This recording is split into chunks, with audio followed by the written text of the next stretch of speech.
구약 성경은 율법서, 역사서, 또 지혜서, 예언서로 분류를 할 수 있습니다. 지금까지 창세기를 시작으로 해서 출애굽기, 레위기, 민수기, 신명기까지 율법서, 즉 모세오경을 우리는 묵상했습니다. 오늘부터는 여호수아를 시작으로 에스더까지 12권의 역사서를 묵상하게 됩니다. 모세에 이어 이스라엘 최고 지도자가 된 여호수아가 백성들을 인도해 가나안을 정복하고 그 땅에 정착하기까지의 역사를 기록한 이 여호수아는 모세오경과 역사서를 연결해주는 다리 역할을 합니다.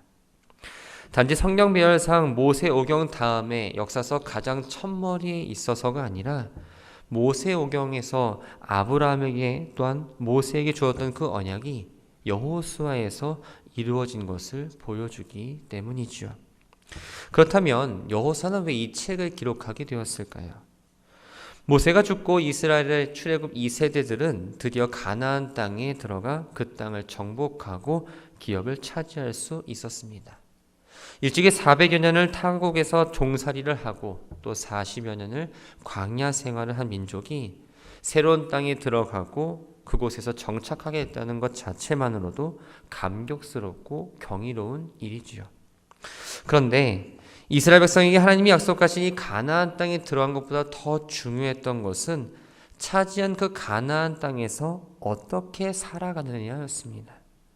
가나안 땅을 정복하고 12지파에게 땅을 분배하는 일을 감당했던 이 여호수아는 자신의 삶을 마무리하면서 미래 세대에게 꼭 가르쳐주고자 하는 목적이 있었습니다. 그것은 언약을 지키시는 신실하신 하나님, 또 죄를 심판하시는 하나님의 공의로움이었습니다. 먼저 이스라엘 미래 세대가 꼭 기억해야 될 것은 바로 가나안 땅은 이스라엘이 노력해서 얻은 결과물이 아니라 하나님의 약속에 의해서 선물로 받은 땅이라는 사실입니다. 하나님은 일찍이 아브라함에게 가나안 땅을 그와 그 후손에게 주겠다고 약속하셨습니다. 비록 애굽에서의 종살이를 포함해서 수많은 세월이 흘렀지만 하나님은 그 약속을 잊지 않으시고 하나님의 때가 되었을 때 이스라엘 백성들을 인도하여 가나안으로 들어오게 하셨습니다. 이처럼 가나안은 하나님께서 언약 백성에게 선물로 주신 약속의 땅이라는 그 사실만으로도 그 땅에 살게 될 백성들의 삶이 어때야 되는지를 말해주고 있죠. 땅을 기업으로 주신 하나님께 하나님의 은총에 보답하고 감사하는 삶을 살아내야 했습니다. 또 한 가지 기억해야 될 것은 바로 하나님은 반드시 심판하시는 분이라는 겁니다. 여호수아를 묵상하면서 생각해 봐야 될 질문 중에 하나는 하나님의 약속이 꼭 피의 전쟁을 통해서 실현되어야 했을까입니다. 하나님께서는 왜 가나안 족속들을 다 진멸하라고 말씀하셨을까요? 가나안 백성은 당시에 가장 타락한 형태의 다신주의와 또한 성적 문란이라는 죄악이 극에 달한 상태에 있었습니다. 이러한 종교적 또 도덕적 타락은 이미 아브라함 시대 때부터 뚜렷하게 나타났습니다. 더욱이 지리적으로 보면 이 가나안은 메소포타미아와 애굽을 연결하는 교통의 요충지입니다. 이 말은 세계 여러 나라 문화를 받아들이기도 쉽지만 반대로 세계 여러 나라에게 자신들의 문화를 퍼뜨리기도 쉽다라는 이야기입니다. 하나님은 그 땅을 오염시킨 가나안 족속을 심판하고 제사장 나라로서의 역할을 감당하기 위해서 이스라엘을 선택하시고 하나님의 도구로 삼으셨던 거죠. 하지만 이 죄를 심판하는 것에 대해서는 언약 백성인 이스라엘 백성도 예외는 아니었습니다. 이처럼 여호수아는 죄를 무섭게 심판하시는 하나님의 공의를 나타내어서 앞으로 가나안 땅에 정착하게 될 이스라엘이 언약 백성으로서 죄를 멀리하고 하나님을 경외하는 삶을 살아가는 것을 꼭 잊지 않도록 하고자 이 책을 기록하게 되었던 겁니다. 오늘 본문은 여호수아의 서론에 해당합니다. 먼저 1절부터 9절까지의 말씀을 보면 가나안 땅에 대한 약속과 또 하나님이 함께 하신다라는 약속을 주시면서 가나안 정복이라는 큰 일을 앞두고 있는 여호수아를 격려하십니다. 신명기 34장을 보면 모세는 여리고 맞은편 비스가 산 정상에서 가나안을 조용히 바라보며 120세의 나이에 죽음을 맞이했습니다. 여호와의 종이었던 모세가 죽고 뒤이어 모세를 충실히 섬겼던 모세의 수종자 여호수아가 이스라엘의 새로운 지도자가 됩니다. 여호수아라는 이름은 본명은 아닙니다. 원래 이름은 호세아입니다. 이 호세아라는 말은 구원을 의미합니다. 그런데 모세가 이 호세아라는 이름 앞에 여호와를 붙여서 하나님은 구원자이시다라는 의미의 여호수아로 이름을 바꾸어 주었습니다. 히브리 사람에게 이름은 각 사람의 성품과 신분 또 삶의 방향과 연관된 경우가 많습니다. 호세아에서 여호수아로 이름이 바뀌었다는 것은 앞으로 가나안 정복 전쟁의 지휘자로서 수행해 나가야 할 책무가 어떠한지 또 하나님이 이스라엘 민족을 구원해 주실 분이라는 것을 알려주고 있습니다.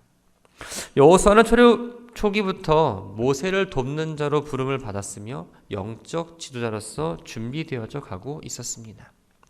하나님께서는 여호수아에게만 모세와 더불어 시내산에 오를 수 있는 특권을 주셨고 또 하나님이 임재하시는 회막에서 모세를 도와주었습니다. 하나님께서는 이미 여호수아를 이스라엘 지도자로 부르기 이전에 오래전부터 훈련을 시켰던 거죠. 위대한 지도자 모세는 이제 없습니다. 모세를 뒤이어 여호수아가 이스라엘 백성들을 가나안으로 인도해야 하는 막중한 사명을 감당하게 됩니다. 하나님은 여호수아에게 첫 번째 명령을 내리십니다. 2절을 보면 내 종 모세가 죽었으니 이제 너는 이 모든 백성과 함께 요단을 건너 내가 이스라엘 자손에게 주는 그 땅으로 가라. 하나님은 이 명령을 통해서 가나안 땅은 하나님께 속한 땅이며 또한 이스라엘 백성에게 은혜로 주신 땅이라는 것을 먼저 알려줍니다.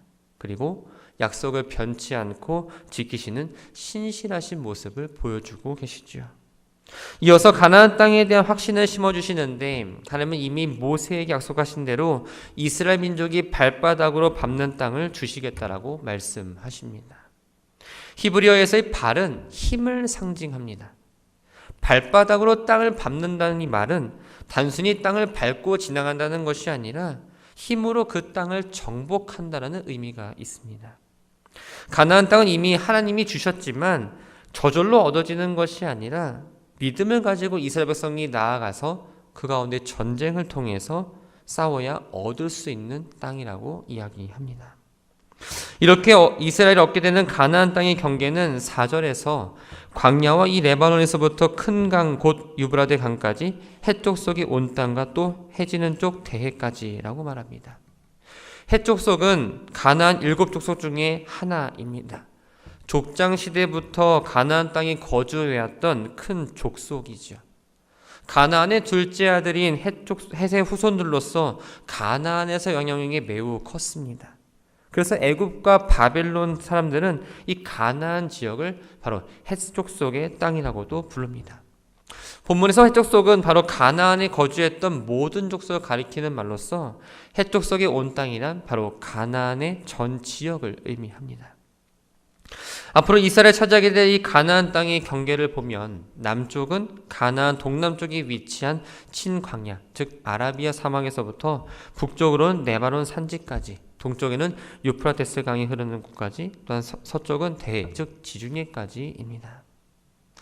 5절을 보면 하나님은 앞으로 수많은 전쟁을 치러야 하는 여호수아에게 내 평생에 너를 대적할 자가 없다라는 말씀으로 자신감을 불어넣어 주십니다.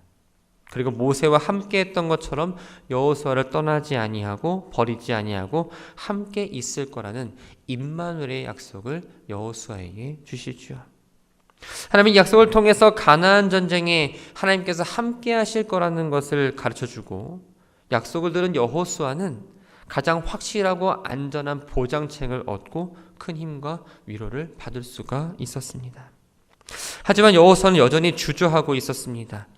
여호수아가 이스라엘 백성을 이끌고 맞서야 되는 상대는 가나안의 7족속입니다. 이들 가운데에는 아낙 자손처럼 기골이 장대한 족속들도 있었고 또 가나안 땅에는 크고 견고한 성벽들로 된 요새들도 있었습니다. 눈에 보이는 상황과 환경만으로 생각한다면 당연히 두려움을 느낄 수밖에 없었죠. 그래서 하나님은 여호수아에게 강하고 담대하라는 이 말을 3번이나 반복하면서 그를 격려해 주셨습니다. 여기서 강하다라는 것은 손에 힘이 있는 상태를 말합니다. 다르게 말하면 굳건한 상태를 의미하죠. 담대하라는 것은 요새화하다, 방심하지 않다라는 그 의미가 있는데, 하나님의 약속을 믿으며 방심하지 않고 튼튼한 요새처럼 마음을 지금 굳건히 하라라고 격려하고 있습니다. 왜 그래야 될까요? 여호수아의 사명은 아브라함 때부터 약속하셨던 가나안 땅을 이스라엘이 차지하고 그 땅을 기업으로 갖는 것이기 때문입니다. 하나님은 다른 사람을 통해서도 충분히 일하실 수 있었습니다. 하지만 여호수아를 통해서 그 일을 이루겠다는 것을 지금 분명하게 말씀해 주고 있는 거죠. 여호수아와 이스라엘 백성이 가나안 땅에 들어가야 하고 수많은 전쟁을 앞두고 있는 상황이지만 하나님은 어떻게 싸워야 된다, 어디를 공략해야 된다, 즉 전술을 지금 말하고 있지 않으십니다. 왜냐하면 앞으로 이스라엘이 싸워야 될 이 전투는 바로 거룩한 전투이기 때문입니다. 거룩한 전투. 이 전투는 많은 병력이거나 어떤 많은 무기나 전술 등의 군사력에 관련된 것이 아니라 하나님이 함께 하느냐 그렇지 않느냐에 따라 승패가 결정이 되었습니다. 하나님이 함께 하시는 조건은 바로 율법을 지켜 행하느냐였죠. 7절을 보면 모세가 명령한 율법을 다 지켜 행하고 우로나 좌로나 치우치지 말라. 그리하면 어디로 가든지 형통하리라 라고 말씀합니다. 여호수아 이스라엘 사명은 단순히 하나님이 약속하신 가나안 땅을 얻는 것으로 만족하면 안 됩니다. 그 땅에서 그들이 하나님 말씀을 가까이 하고 날마다 묵상하며 지켜 행하는 것이었습니다. 즉 하나님은 이스라엘이 가나안 땅에서 하나님의 완전한 통치를 받으며 살게 될 것을 원하셨던 거죠. 하나님의 말씀을 충실하게 지키는 것, 그것은 바로 하나님의 약속을 이루는 길이었고 가나안 땅에서 형통하게 살아가는 비결이었습니다. 여호수아는 하나님 명령대로 마음을 강하게 하고 담대히 함으로 전쟁을 이끄는 지도자로서 뿐만이 아니라 백성들에게 하나님의 율법을 따르게 하고 지도하는 영적 지도자로서의 삶도 살아야 했던 겁니다. 하나님으로부터 가나안 땅에 대한 약속과 하나님이 함께 하신다는 약속, 또 강하고 담대하라는 격려를 받은 여호수아는 지체하지 않고 백성들의 지도자를 부릅니다. 그리고는 3일 안에 요단강을 건너 하나님께서 유산으로 주시는 땅으로 들어가 차지할 것이니 양식을 준비하라고 이야기하죠. 여기서의 3일은 문자적으로 3일의 시간을 말한다기보다는 시점이 임박했다라는 것을 말하고 있습니다. 이들이 준비해야 될 양식은 가나안 정복 전쟁을 위해 필요한 전투용 식량입니다. 당시에는 아직 만나가 매일 공급되고 있는 상황이었습니다. 전투용 식량을 준비하라는 이 말은 전투하는 가운데에 한가롭게 그 양식을 매일 거둘 수가 없기 때문에 준비하라는 이야기입니다. 여호수아가 요단강을 건너 가나안을 정복하고자 이야기했을 때 요단 동편의 지파들이 전쟁에 참여하느냐 그렇지 않느냐가 매우 중요한 일이었습니다. 요단 동쪽의 지파들이 전쟁에 참여하기로 모세와 합의하기는 했지만 사실 옛날에 했던 약속입니다. 그래서 여호수아는 요단 동편의 땅을 기업으로 받은 르우벤과 갓과 므낫세 반지파를 찾아가서 이야기하죠. 이전에 모세가 그들에게 했던 명령을 기억나게 하면서 요단 동편 지파들이 그 전쟁에 참여할 것을 요청하고 있습니다. 민수기와 신명기의 기록을 보면 르우벤, 또 갓, 므낫세 반지파는 요단 동편 땅에 정착할 수 있게 해달라고 모세에게 요청한 내용이 나옵니다. 그들은 다른 지파들에 비해 가축이 많아서 목축에 적합했던 요단 동편 지역에 정착하기를 원했습니다. 하지만 이 요단 동편 지역은 약속의 땅 가나안 경계 밖에 있는 땅입니다. 또한 다른 지파들의 사기가 떨어질 것을 우려해서 모세는 처음에 그들의 요청을 받아들이지 않았습니다. 그러나 그는 모세에게 앞장서서 다른 지파들과 함께 정복 전쟁을 치를 것이고 그 이후에 자신들의 유업으로 돌아오겠다라는 약속을 합니다. 모세는 그 약속을 듣고 그 제안을 받아들이고 나중에 그들에게 요단 동편의 땅을 분배하게 되죠. 사실 요단 동편 지파들은 인간적으로 보면 싸우고 싶지 않았을 겁니다. 이미 정착한 땅이 있고 가족들도 안전하게 자신들만의 생활을 잘 하면서 살아가고 있었기 때문입니다. 이들이 전쟁에 참여하지 않고 요단강 동쪽에 남아 있었다면 이스라엘 가나안 정복 전쟁은 큰 차질을 빚을 수밖에 없었습니다. 하지만 요단 동편 지파들은 여호수아의 그 요청에 곧바로 순종으로 반응합니다.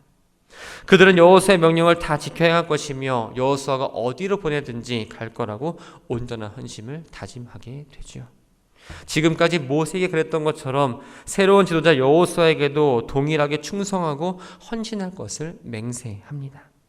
하나님께서 모세와 함께 하셨던 것처럼 여호수아에게도 함께 하시기를 바란다고 기원하죠. 그리고 마지막으로 다시 한번 여호수아의 권위를 인정하고 여호수아의 명령을 하나님의 명령처럼 여기며 순종하겠다고 다짐하면서 여호수아에게 강하고 담대하라며 오늘의 말씀을 마무리합니다. 말씀을 정리합니다. 하나님께서는 이스라엘 백성들에게 가나안 땅에 들어가서 그들이 발바닥을 밟는 곳을 그들에게 주시겠다라고 말씀하십니다. 가나안 땅을 이스라엘 백성들에게 선물로 주기는 했지만 거저 주는 것이 아니라 하나님 명령하신 대로 순종하여 그들이 직접 발로 가나안 땅 구석구석을 밟으며 쫓아내야지만 얻을 수 있는 땅이었던 겁니다. 하나님의 능력이 아무리 크고 대단하다고 해서 우리가 해야 될 일까지 모조리 다 감당하시지는 않습니다.